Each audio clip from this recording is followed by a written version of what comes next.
Sasha, well done. How satisfied were you of your level today, and what do you look forward for the next couple of weeks and the Turin NATO ATP Finals?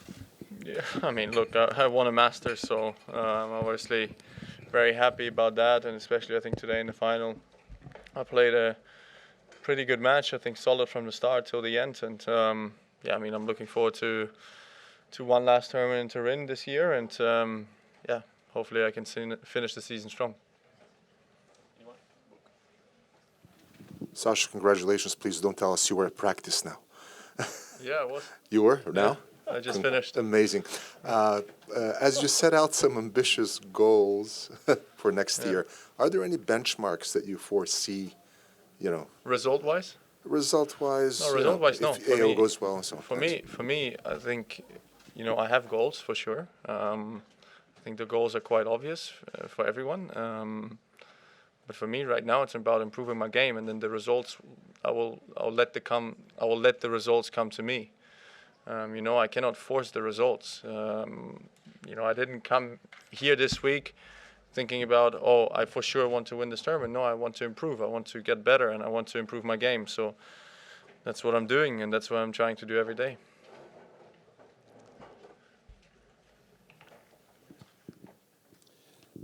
Sasha, did you get any sense at the very beginning that this was going to be, as I see you through the tree, that this was going to be a relatively comfortable day? No match is obviously easy, but it's certainly more comfortable than the previous two matches you played against him.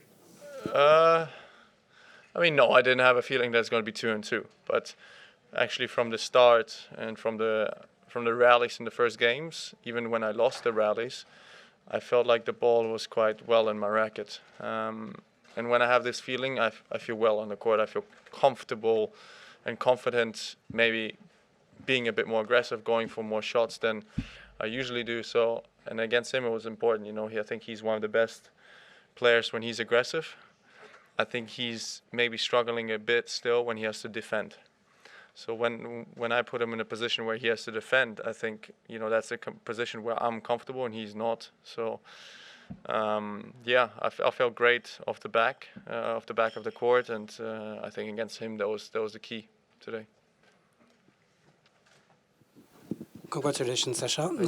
Sometimes it's tough to play against left-handed players. I don't know if you like it or not, but it was your 26th consecutive victory against a lefty. Did you know that? And do you know the last time that you lost against a left-handed player? It was almost 2 years ago, just at the beginning when you came back on the tour. I think Davis Cup, right? Against Switzerland. Yeah. Yeah, and then I was still coming back, so I could have lost to anyone. But I knew that. So for sure, lefties for me are maybe more natural than for others, because I obviously grew up with my brother who was a lefty. So this is all I kind of practiced with when I was young. So for me, obviously, maybe the top spins, maybe the slice serves and everything like that, I'm maybe more used to it. But still, lefties can be tricky, but everybody else can as well. Anyone else? Sasha, just coming back to your practice session after such a final, did you work on a specific thing a few minutes ago? And would you see what? And when is your next practice session? Wednesday. But yeah, for me the result, it's great, and I'm extremely satisfied, and I'm happy about that. But as I said in the beginning of the week, for me, I want to improve some things for me to achieve my really big goals. And I'm happy with the final. I'm happy with the tournament. Of course, I'm sitting here with a trophy from a Masters 1000 event. But there's still some things that I want to improve, and this is a process of a few months, and I'm improving for next year already, hopefully. Sasha, congratulations. Yeah. You won 2 times the finals, so it's a tournament that you like. Which will be most important in Turin? The physical condition, the mental condition, because the season is very long, is very demanding, and so it's important to find the balance between body and mind.